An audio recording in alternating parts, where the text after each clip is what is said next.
കുരിശിന്റെ തണലിൽ ചേക്കേറുന്ന ജീവിതങ്ങൾ. കുരിശിന്റെ സുഗന്ധം ലോകമെങ്ങും പരത്തുന്നു. കുരിശിലെ ബലിയുടെ സ്നേഹം അവർ ലോകത്തിനായി സ്നേഹപൂർവം പകർന്നു നൽകുന്നു. ഇത് ഫാദർ മൈക്കിൾ പുന്നക്കൽ OCD.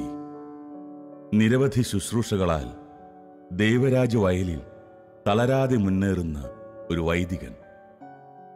എറണാകുളത്തിനടുത്ത് കടലോര ഗ്രാമമായ ചെല്ലാനത്ത് വിവിധ സാമൂഹിക ക്ഷേമ പ്രവർത്തനങ്ങളിലും സുവിശേഷ മുന്നേറ്റ പ്രവർത്തനങ്ങളിലും മൈക്കിളച്ചൻ വ്യാപൃതനായിരിക്കുന്നു. തന്നെ വഴി നടത്തുന്ന ദൈവസ്നേഹത്തെക്കുറിച്ച് മൈക്കിളച്ചൻ നമ്മോട് പങ്കുവയ്ക്കുന്നു. മൈക്കിളച്ച, ഷാലോം TV അച്ഛനോടൊപ്പമുള്ള ജോഷുവ പ്രോഗ്രാമിൻ്റെ രണ്ടാമത്തെ എപ്പിസോഡാണിത്. സ്വാഗതം. ഫാദർ മൈക്കിൾ പുന്നക്കൽ അല്ലേ, അർത്തുങ്കൽ ഇടവക്കാരനാണ് അച്ഛൻ. OCD സഭാംഗമാണ്. ഇപ്പോൾ ചെല്ലാനത്താണ് ശുശ്രൂഷ ചെയ്യുന്നത്. അച്ഛൻ്റെ വീട്ടിൽ അപ്പച്ചനും അമ്മച്ചിയും, അപ്പച്ചൻ മരിച്ചുപോയി, അപ്പച്ചനും അമ്മച്ചിയും ഒരു സഹോദരനും മറ്റു 3 സഹോദരിമാരുമാണ്. പ്രത്യേകതയുള്ള കാര്യം, 3 സഹോദരിമാരും സിസ്റ്റർമാരാണ്, സന്യസ്ത ജീവിതത്തിലുള്ള ആളുകളാണ്. പ്രത്യേകിച്ച് അച്ഛൻ്റെ കുഞ്ഞുനാൾ മുതൽ വീട്ടിൽ കിട്ടിയ ഒരു ഫോർമേഷൻ, അപ്പച്ചൻ്റെ ഒരു പ്രാർത്ഥനയോടൊക്കെ ഉള്ളൊരു താല്പര്യവും അങ്ങനെ വളർത്താനുള്ള ശ്രദ്ധയുമാണ് അച്ഛൻ ആദ്യത്തെ എപ്പിസോഡിൽ പറഞ്ഞത്. അതുപോലെ അൾത്താര ബാലനായിട്ട് പള്ളിയിലൊക്കെ സഹായിക്കുമ്പോൾ നമ്മുടെ അച്ഛൻ്റെ പേര് നോർബർട്ട് കൊച്ചിക്കാരൻ. അച്ഛൻ കൊച്ചിക്കാരൻ. അച്ഛൻ്റെ പ്രത്യേകിച്ച് അൾത്താര വെച്ച് ഒരു ചെറിയ ആകാംക്ഷയോടെ ഈ തിരുവോസ്തിയും വീഞ്ഞും മാംസവും രക്തമായി മാറിയോ എന്നറിയാനുള്ള കുഞ്ഞിൻ്റെ ഇതിനെ അച്ഛൻ വഴക്ക് പറയും. പിന്നീട് അത് മനസ്സിലായപ്പോൾ അച്ഛൻ സ്നേഹത്തോടെ ചേർത്ത് പിടിച്ച് ഒരു വൈദികനാവുമ്പോഴാണ് നിനക്കിത് മനസ്സിലാവുള്ളൂ എന്ന് പറഞ്ഞത് അച്ഛൻ്റെ ജീവിതത്തിൽ ദൈവവിളിക്ക് നിർണായകമായെന്ന് അച്ഛൻ പറയുമായിരുന്നു.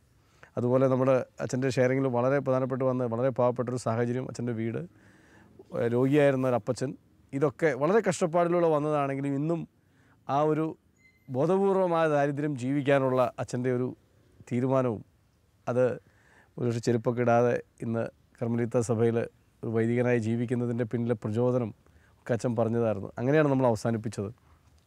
അപ്പോൾ എൻ്റെ ഇപ്പോഴത്തെ ഒരു ചോദ്യം ഇതാണ് അച്ഛാ. തീർച്ചയായിട്ടും അച്ഛന് ധാരാളം പ്രത്യേകതകളുണ്ട്. എങ്കിലും ഇന്നത്തെ കാലഘട്ടത്തിൽ ഒരു വൈദികനായിട്ട് ജീവിക്കുക എന്ന് പറയുന്നത് ധാരാളം വെല്ലുവിളികളുണ്ട്.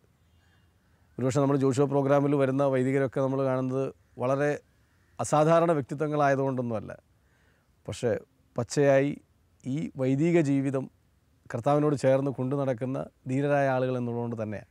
അപ്പോൾ എൻ്റെ ചോദ്യം ഇതാണ്, ഇന്നത്തെ ഈ കാലഘട്ടത്തിൽ ഒരു വിശുദ്ധനായ വൈദികൻ, കാരണം അച്ഛനെക്കുറിച്ചും നമുക്ക് മനസ്സിലാവുന്നതനുസരിച്ച് അത്തരത്തിൽ ജീവിക്കാൻ ശ്രമിക്കുന്ന ഒരാളാണ്. വിശുദ്ധനായ ഒരു വൈദികനായി ജീവിക്കാൻ എളുപ്പമാണോ, പ്രയാസങ്ങളില്ലേ, എങ്ങനെ അച്ഛന് സാധിക്കുന്നു? ഒരു വിശുദ്ധനായ വൈദികൻ എങ്ങനെ ജീവിക്കണമെന്ന് പറയാൻ ഞാൻ ആളല്ല. എന്നാലും ഒരാഗ്രഹമുണ്ട് എൻ്റെ മനസ്സിൽ, അങ്ങനെ ഒരു വിശുദ്ധനാണോ. ഇന്നത്തെ ലോകത്തിൻ്റെ ആകർഷണം ദൈവത്തിൻ്റെ ആകർഷണത്തെക്കാൾ ശക്തമായി വലിച്ചുകൊണ്ടിരിക്കുന്നത്. ദൈവിക ആകർഷണം എപ്പോഴും സോഫ്റ്റാണ്. നമ്മളുടെ സ്വാതന്ത്ര്യത്തെ അതെപ്പോഴും വിട്ടു തന്നുകൊണ്ട്. ചെകുത്താൻ്റെ ആകർഷണം കൂടുതൽ ബലപ്രയോഗത്തിലൂടെയാണ്. ആ ചെകുത്താൻ്റെ ആകർഷണം ഇന്ന് നമ്മളുടെ എല്ലാ സമൂഹത്തിലും മൊത്തത്തിൽ ബാധിച്ചതുപോലെ തന്നെ വൈദിക ഗണത്തെയും ഒരുപക്ഷെ ബാധിക്കുന്നുണ്ടാവാം. ഞങ്ങളെയും ബാധിക്കുന്നുണ്ട്, മനുഷ്യരാണല്ലോ ഞങ്ങൾ. അപ്പോൾ വിശുദ്ധിയിൽ ജീവിക്കാൻ ഞാൻ പറയുള്ള 3 കാര്യങ്ങളാണ് ചെയ്യുന്നത്. ഒന്നാമതായി പരിശുദ്ധ കുർബാനയോട് ഒട്ടി നിൽക്കുക. വിശുദ്ധ കുർബാനയോട് ഒട്ടി നിൽക്കുക. വിശുദ്ധ കുർബാന ഭക്തിയോടുകൂടി അർപ്പിക്കാൻ ശ്രമിച്ചാൽ തന്നെ നമുക്ക് എപ്പോഴും അതിനെക്കുറിച്ചൊരു ചിന്ത ഉണ്ടാകും. നാളെ കുർബാന അർപ്പിക്കേണ്ടതല്ലേ, അപ്പോൾ എങ്ങനെ അർപ്പിക്കും എന്നാണ്. അപ്പോൾ അതിനെക്കുറിച്ചുള്ള ചിന്ത ഉണ്ടെങ്കിൽ ഓട്ടോമാറ്റിക്കലി നമ്മൾ രണ്ടാമത്തെ കാര്യം ചെയ്യും, കുമ്പസാരം. കൂടെയുള്ള കുമ്പസാരം, അടുത്തടുത്ത കുമ്പസാരം ഉണ്ടെങ്കിൽ അത് സഹായിക്കും. മൂന്നാമത്തെ കാര്യം പരിശുദ്ധാമ്മയുള്ള ഭക്തിയും ജപമാലയും വചനവായനയും. ഇപ്പോഴും എനിക്ക് മനസ്സിലാക്കാൻ കഴിഞ്ഞിട്ടുള്ള കാര്യം, വീഴ്ചകളുണ്ടാകുമ്പോഴോ തളർച്ചകളുണ്ടാകുമ്പോഴോ തമ്പുരാനിലേക്കൊന്ന് തിരിയാൻ മനസ്സ് കാണിച്ചാൽ പൊക്കിയെടുത്തുകൊണ്ട് പോകുന്ന അനുഭവങ്ങളാണ് പലപ്പോഴും ഉണ്ടായിട്ടുള്ളത്. ദൈവം ചേർത്ത് പിടിച്ചു. നമ്മളൊരു പരിശ്രമം നമ്മുടെ ഭാഗത്തു നിന്നുണ്ടെങ്കിൽ കൂട്ടിക്കൊണ്ടുപോകാൻ ദൈവം തീർച്ചയായിട്ടും കൂടെ ഉണ്ടാകും. അപ്പോൾ അതുകൊണ്ട് വിശുദ്ധിയോടുള്ള ജീവിതം വെല്ലുവിളിയാണ് എന്ന് പറയുന്നതിനേക്കാൾ ഉപരിയായിട്ട് ഞാൻ ആഗ്രഹിക്കുന്നത് ആനന്ദകരമാണ് പറയുന്നതായിരിക്കും നല്ലതെന്ന് പറഞ്ഞു. അച്ഛൻ വളരെ രസമുള്ളൊരു ഒരു കാര്യമാണ് അച്ഛൻ പറഞ്ഞത്. കാരണം ആ പറഞ്ഞതിൻ്റെ ഒരു ആഴവും പ്രായോഗികമായ ഒരു രീതിയും. കാരണം വിശുദ്ധിയിൽ ജീവിക്കുക, ഒരു വൈദികൻ വിശുദ്ധിയിൽ ജീവിക്കുക എന്നതിന് ധാരാളം വെല്ലുവിളികളുണ്ട് എന്ന് പറയുന്നതിനേക്കാൾ ദൈവത്തോട് ചേർന്ന് ജീവിക്കുന്നത് ആനന്ദകരമാണ് എന്ന് പറഞ്ഞ ആ ഒരു പ്രയോഗം വളരെ ഭംഗിയുണ്ട് അച്ഛൻ. കാരണം അച്ഛൻ പറഞ്ഞ 3 കാര്യങ്ങളും വിശുദ്ധ കുർബാനയോട് ഒട്ടി നിൽക്കുക. സ്വാഭാവികമായിട്ടും വിശുദ്ധ കുർബാനയോട് ഒട്ടി നിൽക്കുമ്പോൾ നമുക്ക് കുമ്പസാരിക്കേണ്ടി വരും, അല്ലെങ്കിൽ ഒരുങ്ങേണ്ടി വരും. ആ കുമ്പസാരത്തോടെയുള്ളൊരു ഒരുക്കം. 3ാമത് അച്ഛൻ പറഞ്ഞത് മാതാവിൻ്റെ ഒരു സപ്പോർട്ടും ശക്തിയുമാണ്. തീർച്ചയായിട്ടും ഒരു വൈദികൻ്റെ മാത്രമല്ല, ഓരോ വിശ്വാസിയുടെ ജീവിതത്തിലും ഏറ്റവും കാതലായ 3 കാര്യമാണ്. അച്ഛൻ മാതാവിനെക്കുറിച്ച് പറഞ്ഞതുകൊണ്ട് അച്ഛൻ്റെ ജീവിതത്തിൽ എങ്ങനെയാണ് ഈ പരിശുദ്ധ അമ്മയുടെ സാന്നിധ്യം, മാധ്യസ്ഥ്യം സഹായിക്കുന്നത് എന്നൊന്ന് പറയാമോ അച്ഛൻ? പരിശുദ്ധ അമ്മയെക്കുറിച്ച് പറയുമ്പോൾ എനിക്ക് അമ്മച്ചിയെക്കുറിച്ച് കുറച്ച് കാര്യം ഓർക്കേണ്ടതായിരിക്കും. അമ്മച്ചിയുടെ പേരെന്താ അച്ഛൻ? അമ്മച്ചിയുടെ പേര് കുഞ്ഞമ്മ എന്ന്. കുഞ്ഞമ്മ. അപ്പോൾ അമ്മച്ചി ഒരു പക്ഷേ കുർബാനയേക്കാൾ കൂടുതൽ ജപിക്കുന്നത് ജപമാലയാണെന്ന് ഞാൻ പറയും. അമ്മമാരുടെ ഏറ്റവും വലിയ കൂട്ടതാണ്. ഭയങ്കര പലപ്പോഴും പല ദിവസങ്ങളിലും രാത്രി ഇപ്പോഴൊക്കെ ആണെങ്കിൽ പോലും ഞാൻ രാത്രി ചെല്ലുമ്പോൾ രാത്രിയൊക്കെ അമ്മച്ചിക്ക് ഉറക്കമില്ലാത്ത സമയങ്ങളൊക്കെ എഴുന്നേറ്റ് നിന്ന് ഞാൻ കാണുന്നത് കൈ ജപമാലയും ചൊല്ലിക്കൊണ്ട് നടക്കും. ഉറങ്ങിക്കിടക്കുമ്പോഴും ചിലപ്പോഴൊക്കെ അമ്മച്ചി ഉറങ്ങിക്കിടക്കായിരിക്കും, പക്ഷേ കയ്യിൽ ജപമാല ഇരിക്കുന്നത് പല ദിവസങ്ങൾ കണ്ടിട്ടുണ്ട്. അപ്പോൾ പരിശുദ്ധ അമ്മയോട് ചേർന്ന് നിൽക്കുക എന്ന് പറയുമ്പോൾ നമ്മുടെ അമ്മ നമ്മളെ എങ്ങനെ പരിപാലിക്കുന്നു അതുപോലെ പരിപാലിക്കാൻ പരിശുദ്ധ അമ്മ നമ്മുടെ കൂടെ ഉണ്ടാകും. ചിലപ്പോഴൊക്കെ ആണെങ്കിൽ നമ്മുടെ അമ്മമാർ നമ്മളെ കുഞ്ഞുനാളിലൊക്കെ തലതൊടുന്നതൊക്കെ നമുക്ക് ഇഷ്ടമാണ്. പക്ഷേ വലുതായി കഴിയുമ്പോൾ നമ്മൾ അമ്മമാർ തലതൊടുമ്പോഴൊക്കെ നമുക്ക് ഇത്തിരി ഇറിറ്റേഷനൊക്കെ കാണിക്കും. ഞാൻ വലുതായി എന്നുള്ള ചിന്തയൊക്കെ ഒരു ഇറിറ്റേഷനൊക്കെ കാണിക്കുമെങ്കിലും ആ ഒരു തലോടൽ നമ്മളുടെ എല്ലാവരുടെ ഉള്ളിലൊരു ആഗ്രഹമായിട്ട് ഉള്ളിൽ കിടക്കുന്നുണ്ട്. ഒരു ആത്മീയ പൈതൽ എന്ന നിലയിൽ നമുക്കും അങ്ങനെ ഒരു അടുപ്പം പരിശുദ്ധമ്മയോടാണ്. ചിലപ്പോൾ കൊന്ത ചൊല്ലണത് ഒരു പക്ഷേ ആരെങ്കിലും കണ്ടു കഴിഞ്ഞാൽ നാണക്കേടാണെന്ന് ചിന്തകൾ ചിലർക്കൊക്കെ ഉണ്ടാകാം, വന്നേക്കാം നമ്മൾ. കാരണം ഇങ്ങനെ കയ്യിൽ ഒറ്റിക്കൊണ്ട് നടക്കുന്ന ആരെ കാണിക്കാനാണെന്നുള്ള ചിന്തയൊക്കെ നമുക്കുണ്ടായേക്കും. പക്ഷേ നമ്മുടെ എല്ലാവരുടെ ഉള്ളിലൊരു ആത്മീയ പൈതൽ ഈ ഒരു അമ്മയുടെ, ആത്മീയ അമ്മയുടെ സംരക്ഷണം ആഗ്രഹിക്കുന്നുണ്ട്. അതുകൊണ്ടായിരിക്കുമല്ലോ കുരിശിൽ കിടന്നിട്ട് ഈശോ നമുക്ക് ഒരമ്മയെ സമ്മാനമായിട്ട് തന്നത്. പരിശുദ്ധ അമ്മയോട് ഞാൻ പറയാം, പരിശുദ്ധ അമ്മയോട് ജപമാല എടുത്ത് ഞാൻ ചോദിച്ച ഒരു നിയോഗവും ഇതുവരെ എനിക്ക് സാധിക്കാതിരുന്നിട്ടില്ല. അതുകൊണ്ട് തന്നെ ജപമാല ചൊല്ലാതെ ഒരു ദിവസം കടന്നു പോകുക എന്ന് പറയുന്നത് ഭയങ്കര നഷ്ടമുള്ള പോലെയാണ് പലപ്പോഴും തോന്നിയിട്ടുള്ളത്. ചില തിരക്കുള്ള ദിവസങ്ങളിൽ ചിലപ്പോൾ വിട്ടുപോയതല്ലാതെ, അങ്ങനെ അപൂർവമായിട്ട് വിട്ടുപോയതല്ലാതെ, അങ്ങനെ ജപമാല ചൊല്ലാതെ ഒരു ദിവസം ഒരു വൈദികനായിട്ട് കടന്നുപോയിട്ട് ഞാൻ ഓർക്കുന്നില്ല. അതൊരു സഹായം. അതുകൊണ്ട് തന്നെ പല സന്ദർഭങ്ങളിലും, പല തകർച്ചയുടെ സന്ദർഭങ്ങളിലോ വീഴ്ചയുടെ സന്ദർഭങ്ങളിലോ ഒക്കെ എല്ലാം പരിശുദ്ധ അമ്മയുടെ സംരക്ഷണം കൂടെ ഉണ്ടാകും. ഒരു വൈദികൻ എന്ന നിലയിൽ എൻ്റെ സ്വന്തം അമ്മ എന്നെ പ്രസവിച്ച അമ്മ എന്നെ പരിപാലിക്കുന്നത് പോലെ തന്നെ പരിശുദ്ധ അമ്മയുടെയും സംരക്ഷണവും സഹായവും എനിക്കുണ്ടെന്നുള്ളതിൽ യാതൊരു സംശയമില്ല. ഞാൻ വീണ്ടും പറഞ്ഞത് അതേ തന്നെ റിപ്പീറ്റ് ചെയ്യുന്നു. അച്ഛൻ്റെ ഓരോ പങ്കുവയ്ക്കലിനും ഒരു പ്രത്യേകതയുണ്ട്, അതിനൊരു ആഴമുണ്ട്. കാരണം നമ്മൾ കൊന്ത ചെല്ലുന്നതിൻ്റെ ഒരു പ്രാധാന്യത്തെക്കുറിച്ച് അച്ഛൻ പറഞ്ഞ രീതി, ഓരോ നമ്മുടെ ഉള്ളിലുള്ള ഒരു ആത്മീയ പൈതൽ, ഒരു അമ്മയുടെ തലോടൽ സാന്നിധ്യം പരിശുദ്ധ അമ്മയുടെ സാന്നിധ്യം ആഗ്രഹിക്കുന്നുണ്ടെന്ന് പറയുന്ന ഒരു മനോഹരമായൊരു കാര്യം. നമുക്ക് നാണക്കേടൊക്കെ തോന്നിയാലും ഉള്ളിൻ്റെ ഉള്ളിൽ നമുക്കത് ആഗ്രഹമുണ്ടെന്ന് പറയുന്ന ഒരു പ്രയോഗം വളരെ വളരെ വലുതാണ് അച്ഛൻ. അച്ഛനോട് എൻ്റെ ഒരു ഇച്ചിരി ഡിഫറൻ്റായിട്ടൊരു ചോദ്യം, ഒരു വൈദികൻ ആയിരിക്കുന്നതിൽ ഏറ്റവും പ്രധാനപ്പെട്ടതായി അച്ഛൻ ഏറ്റവും വില കൽപ്പിക്കുന്നതായി അച്ഛൻ കാണുന്ന കാര്യമുണ്ട്? ഒരു വൈദികനായിരിക്കുന്നതിൽ ഏറ്റവും വില കൽപ്പിക്കുന്ന കാര്യം കുർബാന അർപ്പിക്കുന്നത് തന്നെയാണ്. ലോകത്തിലെ വേറെ ആർക്കും എന്തുമായിത്തീരാം, പക്ഷേ എല്ലാവർക്കും ഒരു വൈദികനായി തീരാൻ കഴിയില്ല.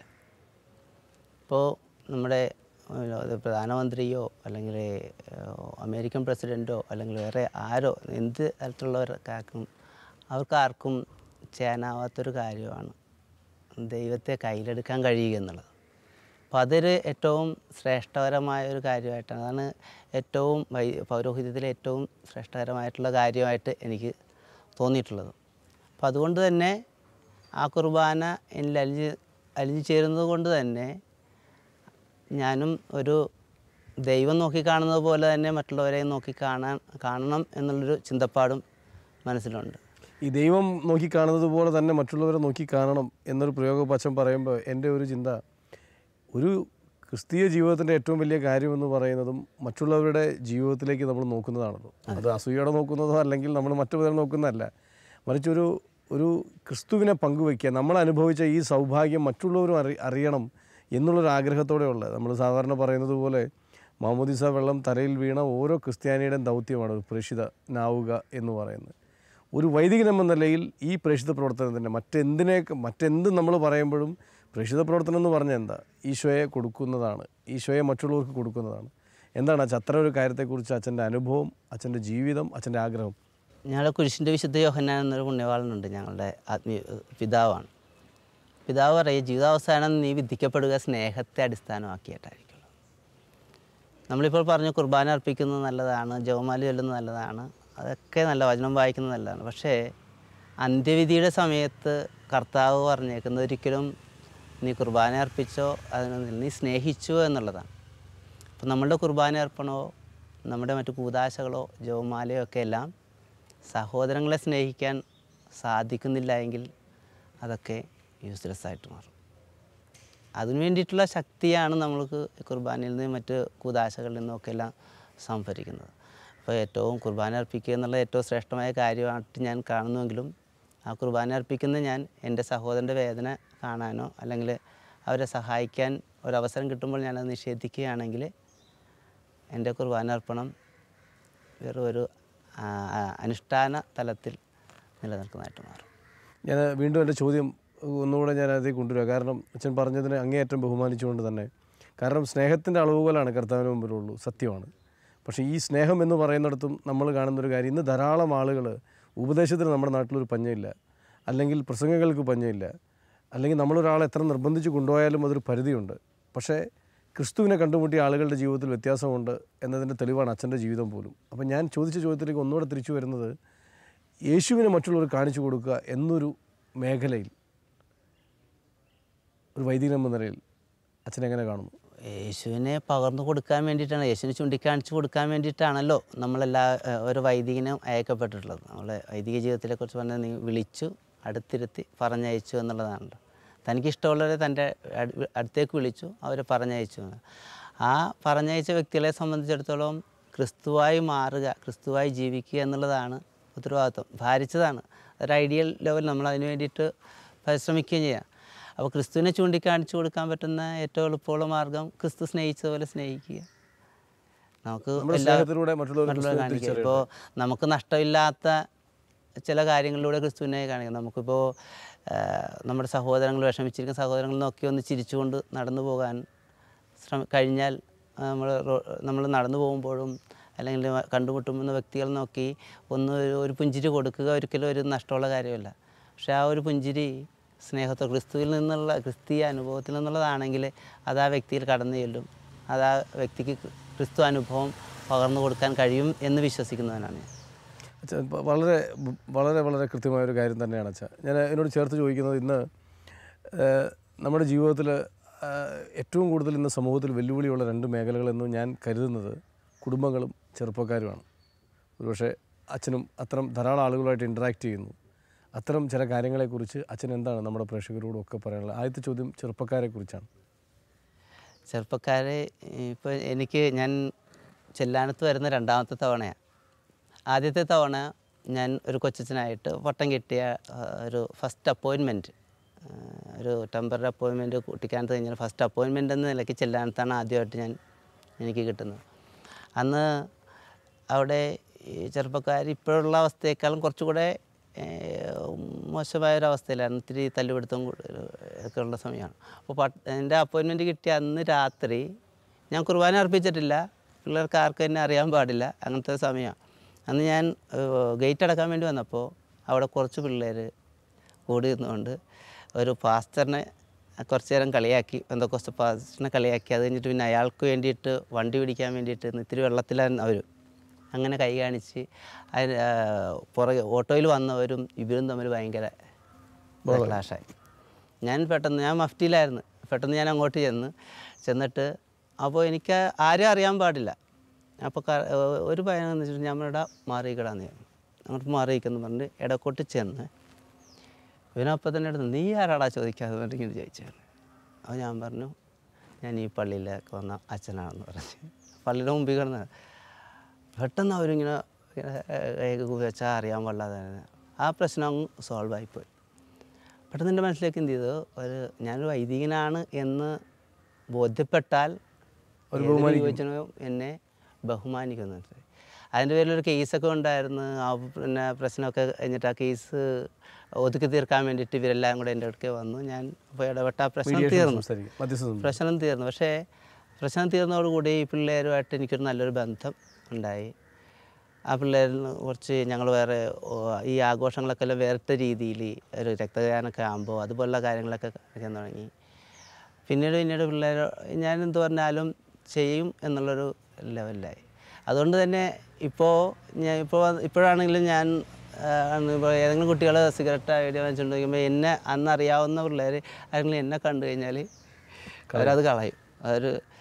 അവരിപ്പോൾ ഒരു ദിവസവും ഒരുത്തൻ ഞാൻ ഇവിടെ വരുന്നതിന് മുമ്പ് ബൈക്കിന് അതിലെ പാസ് ചെയ്തുകൊണ്ടിരിക്കണേ. അപ്പോൾ അവനെ കടയിൽ കയറി അവൻ ആരോടോ 4 രൂപ വാങ്ങിച്ച് ഒന്ന് പോയി സിഗരറ്റ് വാങ്ങിച്ച്. അപ്പോൾ ഞാനിത് കണ്ടുകൊണ്ടിരിക്കണേ. അപ്പം സിഗരറ്റും വാങ്ങിച്ച് അവൻ പുറത്തോട്ട് വരുമ്പോൾ ഞാൻ അവിടെ ബൈക്ക് നിർത്തി. അവൻ അപ്പോഴാണ് കണ്ട അവൻ സിഗരറ്റ് വാങ്ങിച്ചുകൊണ്ടൊന്ന് എൻ്റെ കയ്യിൽ തന്നിട്ട് അങ്ങോട്ട് പോയി. അത് ഉപയോഗിച്ചില്ല അങ്ങോട്ട് പറഞ്ഞു. അപ്പോൾ ഞാൻ പറഞ്ഞു വരുന്നത് യുവജനങ്ങൾക്ക് വൈദികരോട് സ്നേഹമാണ്. വൈദികരോട് എന്നല്ല, അവർക്ക് നമ്മൾ വൈദികരാണ് എന്ന് ബോധ്യപ്പെട്ടാൽ അവർ ആ വൈദികരോട് കൂടെ നിൽക്കും. വൈദികർക്ക് വേണ്ടി മരിക്കാനും തയ്യാറാവും. നമ്മളവരെ മനസ്സിലാക്കുകയും അവരോട് ചേർന്ന് നിൽക്കാൻ നമ്മൾ തയ്യാറാവുകയും ചെയ്താൽ അവർ നമ്മോട് ചേർന്ന് നിൽക്കാനും അതിലൂടെ നമുക്ക് അവരെ കൃത്യമായ ഒരു വഴിയിലേക്ക് നയിക്കാൻ പറ്റും എന്നുള്ളതാണ് അച്ഛൻ പറയാൻ ശ്രമിച്ച ഒരു കാര്യം. കുറച്ചൊക്കെ അവരൊക്കെ നയിക്കാൻ കഴിഞ്ഞു എന്നുള്ള ആ രീതിയിൽ ആ സമയത്തൊക്കെ നടന്നു. ഇനി ഇപ്പോഴും ശ്രമിക്കുന്നുണ്ടെന്ന് മാത്രം. എൻ്റെ മറ്റൊരു മേഖല കുടുംബങ്ങളാണ്. അപ്പോൾ കുടുംബങ്ങളിലേക്ക് ഉള്ള എൻ്റെ ഒരു ചോദ്യത്തിലേക്ക് നമ്മൾ പോകുന്നതിനും ഒരു പ്രധാനപ്പെട്ട കാരണം അച്ഛനറിയാം, ഇന്ന് ഒത്തിരി കുടുംബങ്ങളിൽ സ്ട്രഗിൾസ് ഉണ്ട്. കുടുംബങ്ങൾ ഒരിക്കലും ജീവിതത്തിൻ്റെ ഭാഗമല്ലാതെ മാറ്റി നിർത്താൻ പറ്റിയ കാര്യമില്ല. കുടുംബങ്ങളിൽ നിന്നാണ് എല്ലാം ഉണ്ടാകുന്നത്. എന്താണ് അച്ഛൻ്റെ ഒരു കുടുംബങ്ങളുമായിട്ടുള്ള ഇടപെടലിൽ നിന്നൊക്കെ അച്ഛന് എന്താണ് കുടുംബങ്ങളോട് പറയാനുള്ളത്? ഞാൻ പറഞ്ഞില്ലേ, കുടുംബങ്ങളാണ് നമ്മുടെ ആദ്യത്തെ സെമിനാർ. വൈദികരുടെ ആദ്യത്തെ സെമിനാർ കുടുംബങ്ങളാണ്. നല്ല കുടുംബങ്ങളുണ്ട്, സ്നേഹത്തോടുകൂടെ പെരുമാറുകയും ഒക്കെ ചെയ്യും. ഞാൻ വൈദികൻ എന്ന നിലയിൽ നമ്മൾ കടന്നു പോകാൻ ആഗ്രഹിക്കുന്ന ചില കുടുംബങ്ങളൊക്കെ ഉണ്ടല്ലോ. ചിലപ്പോൾ ചില ഭവനങ്ങളിൽ ചെന്ന് കഴിഞ്ഞാൽ അവരുടെ പെരുമാറ്റം വീണ്ടും പോകാൻ വേണ്ടിയിട്ട് അങ്ങനെ സാധിക്കുന്ന ചില കുടുംബങ്ങളുണ്ട്. അങ്ങനെയുള്ള ചില ഫാമിലിയൊക്കെ എനിക്കുണ്ട്. അപ്പോൾ അവരുടെ പരസ്പര സ്നേഹവും അണ്ടർസ്റ്റാൻഡിങ് വളർത്തിക്കൊണ്ടുവരാനോ പരസ്പരം വളർത്തണമെന്നുള്ള ആഗ്രഹം, വളരണമെന്നുള്ള ആഗ്രഹം, അങ്ങനെ വളർത്തിക്കൊണ്ടുവരാൻ വേണ്ടിയിട്ട് തയ്യാറാകുന്ന കുടുംബങ്ങളുണ്ടെങ്കിൽ മാത്രമേ നമുക്ക് നല്ല വൈദികരുണ്ടാവുള്ളൂ. അപ്പോൾ ഈ കഴിഞ്ഞ ദിവസം ഒരു വാട്സാപ്പ് മെസ്സേജ് എനിക്ക് കിട്ടിയത് ഇങ്ങനെ, വൈദികരെ കുറ്റം പറയുന്നവരോട് എനിക്ക് പറയാനുള്ളത് ഒരേ ഒരു കാര്യം, നിങ്ങളുടെ മക്കളെ വൈദികനാക്കുക എന്നാണ്. വൈദികരെക്കുറിച്ച് കുറ്റം പറയുമ്പോഴൊക്കെ നമ്മൾ ചിന്തിക്കേണ്ടത് വൈദികർ ഒരു കുടുംബത്തിൽ നിന്ന് വരുന്നതാണ്. അപ്പോൾ ആ കുടുംബത്തിൽ നമ്മൾ കൊടുക്കേണ്ട മൂല്യങ്ങൾ കൊടുത്തു കഴിഞ്ഞാൽ, നല്ല രീതിയിൽ ജീവിക്കാൻ ശ്രമിച്ചു കഴിഞ്ഞാൽ ആ കുടുംബത്തിൽ നിന്നുള്ള ഒരു സ്വാധീനം എപ്പോഴും വൈദികനായി കഴിഞ്ഞാലും ഉണ്ടാകും. അപ്പോൾ നല്ല കുടുംബങ്ങൾ രൂപപ്പെടാൻ വേണ്ടിയിട്ട് നമ്മൾ പ്രാർത്ഥിച്ചാൽ ഓട്ടോമാറ്റിക്കലായിട്ട് നല്ല വൈദികരും നമുക്ക് വരും എന്നുള്ളത് പറയാനാണ് എനിക്കിഷ്ടം. വൈദികർ മാത്രമല്ല, തീർച്ചയായിട്ടും നല്ല ധാരാളം വ്യക്തിത്വങ്ങളുണ്ടാവും അല്ലേ?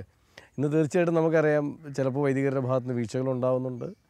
പക്ഷേ ആ ചില വീഴ്ചകളെ എക്സാജറേറ്റ് ചെയ്തുകൊണ്ട് ധാരാളം ചീത്തവിളികളും വൈദികർക്കെതിരെ നടക്കുന്നു. പക്ഷെ നമുക്കും വീഴ്ച വരുന്നുണ്ട് എന്നുള്ളത് യാഥാർത്ഥ്യമാണ്. അത്തരം സ്ഥലങ്ങളിലൊക്കെ നമ്മൾ കുറേ കൂടെ കാണേണ്ടത് കുടുംബങ്ങളിൽ കിട്ടേണ്ട അടിസ്ഥാനപരമായ ഒരു പരിശീലനം തന്നെയാണ്, ഒരു സംശയമില്ല. അച്ഛനെ നമ്മുടെ അവസാന ഭാഗത്തേക്കൊക്കെ വരുമ്പോൾ അച്ഛനോട് എൻ്റെ ഒരു ചോദ്യം, നമ്മുടെ OCD കോൺഗ്രിഗേഷനെ കുറിച്ച് അച്ഛനൊരു പക്ഷേ എന്തെങ്കിലും കാര്യങ്ങൾ കൂടെ ഷെയർ ചെയ്യാനുണ്ടാവുമല്ലോ? തീർച്ചയായിട്ടും. ഞാൻ എന്തായിരിക്കുന്നു അതെൻ്റെ സഭയും പ്രോവിൻസുമാണ്. ഞങ്ങളുടെ കർമ്മലീത്ത സഭയുടെ വലിയൊരു പ്രത്യേകത എന്ന് പറഞ്ഞാൽ നല്ലൊരു സാഹോദര്യം ഉണ്ട്. പരസ്പരം സഹായം എപ്പോഴും നമുക്കുണ്ട്. നമ്മൾ ഓരോരുത്തരുടെയും കഴിവറിഞ്ഞ് അവരെ വളർത്താൻ എപ്പോഴും ശ്രമിച്ചിട്ടുണ്ട്. എന്നെ സംബന്ധിച്ചിടത്തോളം എനിക്ക് ഇതുപോലെ ഞാനിങ്ങനെ ഒരു ആയിരത്തി തന്നിട്ടുണ്ട് പ്രോവിൻസിൽ എൻ്റെ രൂപീകരിച്ച എൻ്റെ അച്ഛന്മാർ, അല്ലെങ്കിൽ എൻ്റെ പ്രൊവിൻഷ്യൽമാർ, അല്ലെങ്കിൽ സഭയിലെ ഓരോ അംഗങ്ങളും ചെയ്ത സപ്പോർട്ട്. ഒത്തിരി കുറവുകളുള്ളവരാണ്, ദേഷ്യപ്പെടുന്നതിൻ്റെ സ്വഭാവം ഉള്ളവരാണ്. ഈ നിലയിലാക്കിയെങ്കിൽ അത് പ്രോവിൻസിൻ്റെയും അല്ലെങ്കിൽ കർമ്മലീത്ത സഭയുടെയും ഔദാര്യമാണ് എന്ന് പറയാനാണ് എനിക്കിഷ്ടം. അപ്പോൾ പ്രോവിൻസിലെ ഓരോ അംഗങ്ങളും ഒത്തിരി നന്മയുള്ള ഒത്തിരി പേരെ കാണാൻ കഴിഞ്ഞു. ഇപ്പോൾ ഞാൻ പറഞ്ഞില്ലേ, കുറേ പേരെ നമ്മൾ അറിയപ്പെടുന്ന രീതിയിൽ കാണുന്ന അച്ഛന്മാരെ, പക്ഷെ ഒത്തിരി വിശുദ്ധരായ അച്ഛന്മാർ കർമ്മലീത്ത സഭയിൽ ഒളിഞ്ഞ് ജീവിക്കുന്ന, ആരാലും അറിയപ്പെടാതെ ജീവിക്കുന്നു. അധികം പ്രചാരം കിട്ടുന്നില്ല, വളരെ രഹസ്യമായിട്ട്. ഒത്തിരി പേര് പ്രസംഗിച്ച് സുവിശേഷം എത്തിക്കുന്നതോടൊപ്പം തന്നെ കുറേ അച്ഛന്മാർ ഉള്ളിലിരുന്ന് സുവിശേഷം കമ്മ്യൂണിറ്റിയിലിരുന്ന് സുവിശേഷം ജീവിക്കുന്ന അച്ഛന്മാരും പ്രൊവിൻസിലുണ്ട്. അപ്പോൾ ഈ രണ്ട് അച്ഛന്മാരുടെയും ഔദാര്യവും പ്രാർത്ഥനയും സപ്പോർട്ടും ഒക്കെയാണ് എനിക്ക് എന്തെങ്കിലുമൊക്കെ ചെയ്യാൻ കഴിയുന്നുണ്ടെങ്കിൽ സാധിക്കുന്നതെന്ന് ഞാൻ ഉറച്ചു വിശ്വസിക്കുന്നുണ്ട്. തീർച്ചയായിട്ടും അച്ഛനാ പറഞ്ഞത് വളരെ പ്രധാനപ്പെട്ടൊരു കാര്യം. കാരണം കർമ്മലീത്ത സഭയിൽ അല്ലെങ്കിൽ പൊതുവെ വൈദികരുടെ ഇടയിൽ ധാരാളം വൈദികർ ഇപ്പോൾ രൂപതാലത്തിലൊക്കെ നോക്കിയാൽ പോലും നിശബ്ദമായി സേവനം ചെയ്യുന്ന ജീവിക്കുന്ന ഒത്തിരി പേരുണ്ട്. അച്ഛൻ അവരെ പരാമർശിച്ചത് വളരെ വളരെ ഒരു പ്രധാനപ്പെട്ട ഒരു കാര്യം കൂടിയാണ് അച്ഛൻ. ഞാൻ ഈ സമയത്ത് വളരെ ഒരു പ്രത്യേകതയുള്ളൊരു കാര്യം, അച്ഛൻ ചെല്ലാനത്താണ് രണ്ട് ടേമിൽ 2 പ്രാവശ്യം ഉത്തരവാദിത്വം കൊടുത്തത്. അതൊരു എന്താ പറയുന്നത്, മത്സ്യത്തൊഴിലാളി മേഖലയാണ്. അച്ഛൻ മറ്റൊരു ഉത്തരവാദിത്വം കൊടുത്തതെന്ന് പറയണേ എൻറ്റയർലി ഡിഫറെൻറ്റ് കൾച്ചറായിട്ടുള്ള ഒരു തേയിലത്തൊഴിലാളി അല്ലെങ്കിൽ തേയിലത്തോട്ടങ്ങൾ, തൊഴിലാളി എന്നുള്ളതല്ലല്ലോ, ഒരു തേയിലത്തോട്ടം മേഖലയായ കുട്ടിക്കാനം പോലത്തെ ഒരു സ്ഥലത്താണ് ഒസിരി സഭയുടെ ഒരു ആശ്രമവും ഒക്കെ ഉള്ളത് അല്ലേ. അവിടെ അച്ഛൻ സുപ്പീരിയറാണെന്ന് ഹൗസിൻ്റെ. ആ ഒരു മേഖലയിൽ ആ ഹൗസിൽ എന്തായിരുന്നു നമ്മുടെ ശുശ്രൂഷ എന്നുള്ള, എന്തിൻ്റെ ഹൗസാണെന്നുള്ളതൊന്ന് എന്താണ് അവിടുത്തെ മിഷൻ എന്ന് അച്ഛൻ പറയണം. അതിലുപരി ആ ഒരു മേഖലയിലുള്ള ആളുകളുമായിട്ടുള്ള അച്ഛൻ്റെ ഒരു അനുഭവം എന്ന് പറയാം. ഞാൻ ഇപ്പോൾ കുട്ടിക്കാനം അതൊരു ഞങ്ങളുടെ ഒരു ധ്യാന കേന്ദ്രമാണ്. എൽ കാർമലോ റിട്രീറ്റ് സെൻറ്റർ എന്ന പേരിലാണ് അറിയപ്പെടുന്നത്. അത് ഒരു സെൻറ്റ് ജോസഫ് മൊണസ്ട്രി എന്ന് പറഞ്ഞ ഞങ്ങളുടെ മൊണസ്ട്രി ഉണ്ട്. ആദ്യം അത് മൊണസ്ട്രി ആയിരുന്നു.